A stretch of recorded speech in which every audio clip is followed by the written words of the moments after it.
তার মতো 4-5 জন শিল্পী আমি অলরেডি বানাইছি।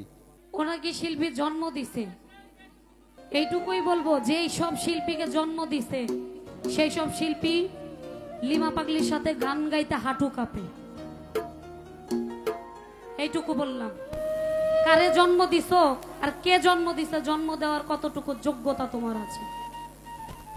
বিষয়টা হয়েছে এখানে মঞ্চে দুইজন আমাদের শিল্পী, হ্যালো শিমুল ভাই, দুইজন শিল্পী থাকা অবস্থায় এখানে আমাদের মাঝে শিল্পীদের মাঝে হালকা ত্রুটি বিচ্যুতি হয়েছে।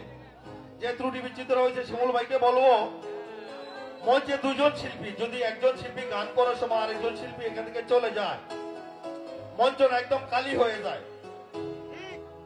এভাবে মঞ্চতে খালি রেখে কোনো মঞ্চে কোনো শিল্পী যাওয়াটা আমি আদৌ দেখি নাই আমার জীবনে। আপনারা গান করেন, ঠিক আছে, আমি স্বীকার করি, তবে আপনারা যতগুলো মঞ্চ গান করছেন অতগুলো মঞ্চ, তার চেয়ে বেশি মঞ্চ মনে হয় আমরা আমাদের জীবনে চোখেও দেখছি। মঞ্চ খালি করা শিল্পীদের কোনো নীতি না। আপনাদেরকে অনুরোধ করব, আপনি অনেক ভাই বড় শিল্পী, আপনি বোন অনেক বড় শিল্পী, আমরা